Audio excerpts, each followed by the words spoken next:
Welcome to the 13th episode of the JavaScript tutorial series.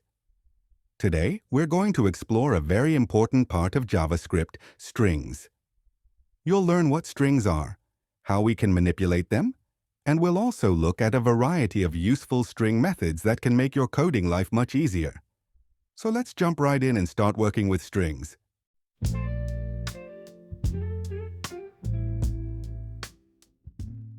In JavaScript, a string is simply a sequence of characters.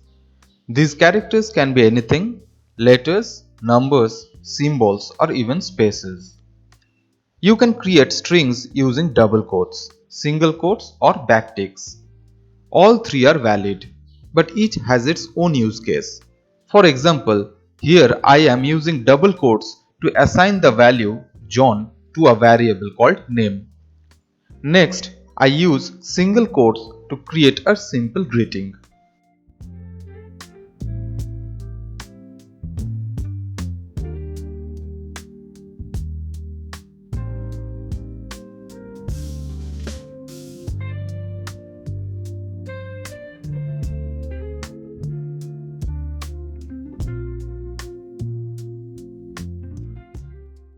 One of the most basic and commonly used properties of a string is length.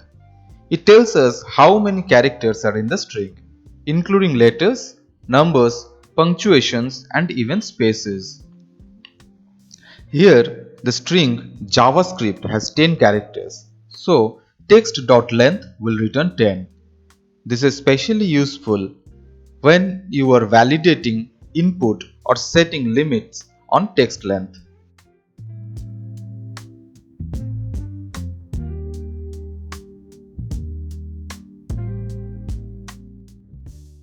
Next, we have two simple but powerful methods, toUpperCase and toLowerCase. As the name suggests, these methods convert a string to all uppercase or all lowercase letters. So if you want to make user input consistent or compare two values regardless of case, these methods are your go-to tools.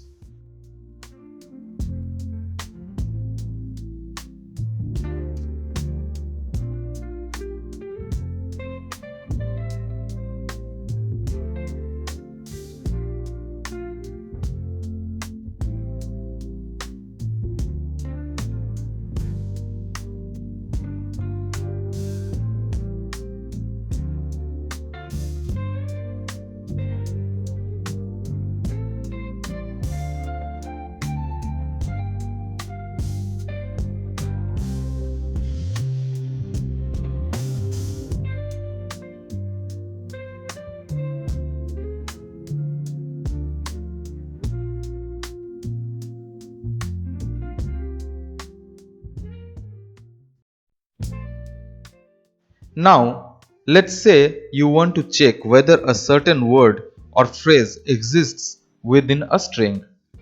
That's exactly what the includes method is for.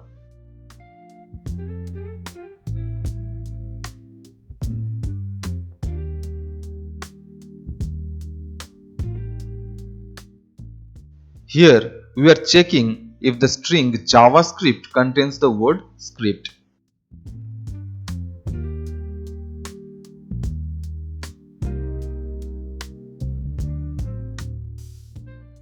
It does. So, includes returns true. If it didn't find the substring, it would return false.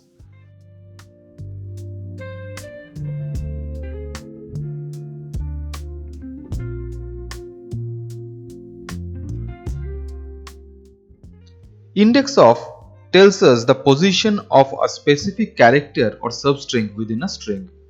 Keep in mind, JavaScript starts counting from 0. In our example, the capital S is at a position 4. If the character isn't found, index of returns -1, which is a good way to test if something exists in a string or not. Sometimes you only want a part of the string. This is where the slice method comes in handy. The first number is the starting index and the second one is the position where slicing should stop. But remember, the ending index is not included. So, in this example, we are slicing from position 4 up to but not including position 10. The result is script. The replace method is exactly what it sounds like. It replaces one part of a string with another. In this example, we are replacing the word love with like. This can be very useful when dealing with templates, autocorrections, or modifying user-generated content.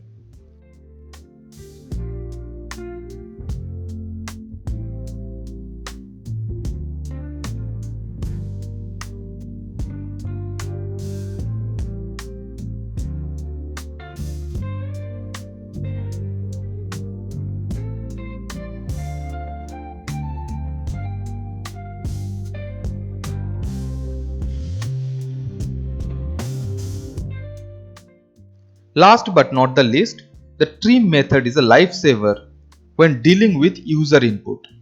It removes all extra spaces from both the beginning and at the end of a string, but not the one in the middle.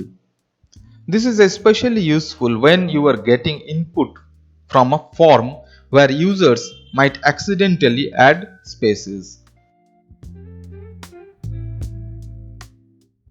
In the next episode, we will continue working with strings by diving deeper into template, literals, and string concatenation. That's all for today's video. Thank you so much for watching.